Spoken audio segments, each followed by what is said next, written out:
Giga giga cha tum tum sahur, tum tum sahur. Giga giga cha tum tum sahur, tum tum sahur.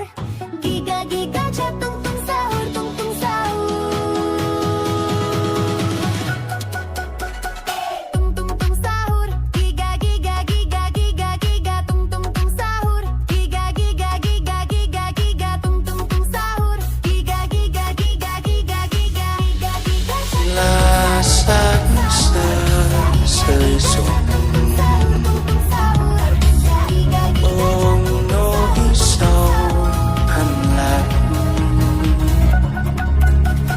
hương sắc hoa giật tàn ngọn kề gió bay ngang, nỗi tiếc huy về đầu ngôi nhau hàng ngày phiêu bờ. Ai thấu lòng có nhớ ai đâu hiểu lòng thương lắm vẫn duyên lỡ làng thương này để có ngước lên trời cao dang rộng cánh tay, từng cánh chim bay lạc nơi nhưng nào ai hay chẳng mùa xuân tới thân này chơi vơi chẳng có thế gian im lặng. Họ vào ánh mắt chuột lòng nhân gian ôi xuân tơ duyên sao xa,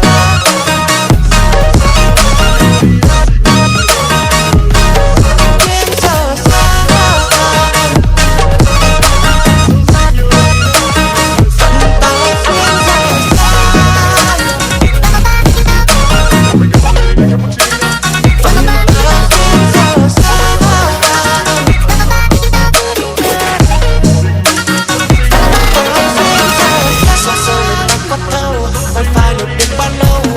cho một chuyến quá mau để tranh tranh ngập đau đầu con tim ngày ai dẫn lối chỉ mong đừng vô vấp tôi cho vài giây bối rối hay nghĩ suy để người ta chơi vơi làm chi dứt khoát đất chắc đã xuống đi thôi dứt khoát biệt ly buông đôi tay chấm em đi khoan chung qua làm chi vì đằng sau lưng mà không thấy gì để đổi lại một chút nhân nghĩa phong thế có ngước lên trời cao dang rộng cánh tay.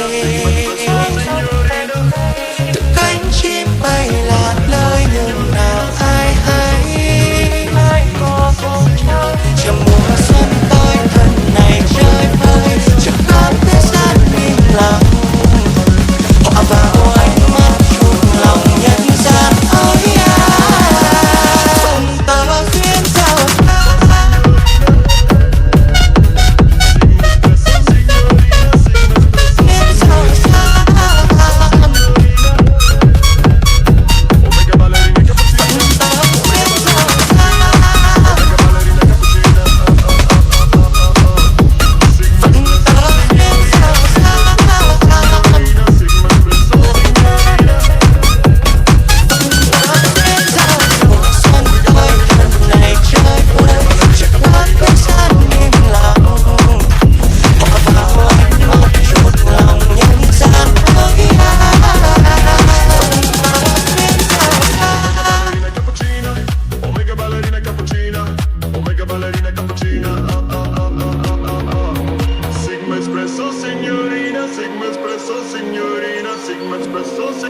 Ballerina cappuccino, ballerina cappuccino, ballerina cappuccino.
cappuccino, or make a Ballerina.